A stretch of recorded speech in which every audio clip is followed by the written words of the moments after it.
दया, शांत, तप, क्षमा, ध्यान और सत्य। और जब कोई मेरे इन पुष्पों से आराधना करे, मैं अवश्य प्रसन्न होता। भक्ति में भव्यता आवश्यक नहीं है पुष्पदल, अभी तो सरलता आवश्यक है। भक्त के लिए ये समझना अत्यंत कठिन हो जाता है प्रायः भक्ति कब मोह में परिवर्तित हो जाती है, और ऐसे में पथ भ्रमित होना अनिवार्य है।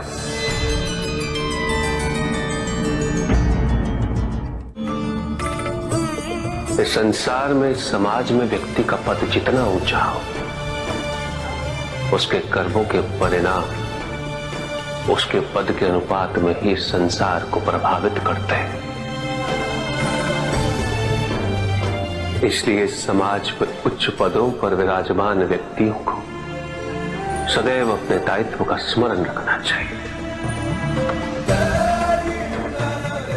उन्हें यह स्मरण रखना चाहिए कि यदि वो अपने पद की गरिमा को क्षति पहुंचाते हैं तो उनका पतन निश्चित है।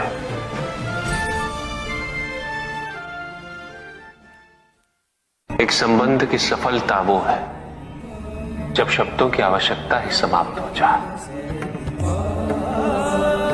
केवल आभास रहे, विश्वास रहे,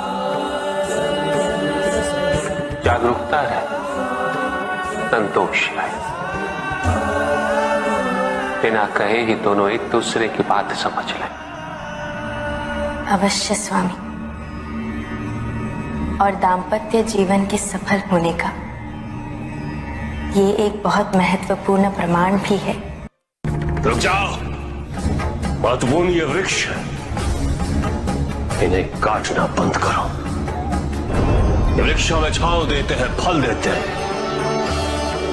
वृक्षों के बिना इस पृथ्वी की कल्पना संभव नहीं। इनका संरक्षण किया जाना चाहिए, हनन नहीं।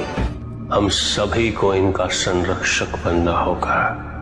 हम अपनी आवश्यकता हेतु इनका उपयोग करते हैं, ये क्या अनुचित है? यह आवश्यकता किसने उत्पन्न की? किसने बनाया ये नियम? तुम ये सोचते हो कि तुम शक्तिशाली हो और यह वृक्ष असहाय है।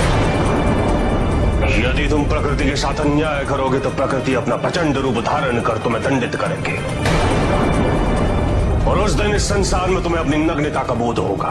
प्रत्येक वृक्ष को वर्षों लग जाते हैं उगने में, विकसित होने में, अपनी पूर्णता प्राप्त करने में। उसके पश्चात वो हमारा पोषण करते हैं, निस्वार्थ भाव से हमारी सेवा करते हैं। हम स्वयं इनका शोषण कैसे कर सकते हैं? तुम अपने आप को मनुष्य कहते हो। मनुष्य तो विचारवान होते हैं, संवेदनशील होते हैं।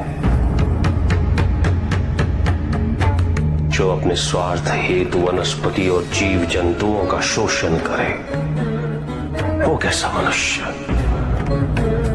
जो तुम कर रहे हो वो प्रकृति पर अत्याचार है, और अत्याचारी सदैव अत्याचारी ही होता है। अपनी प्राकृतिक संपदा की रक्षा करना प्रत्येक मनुष्य का उत्तरदायित्व है।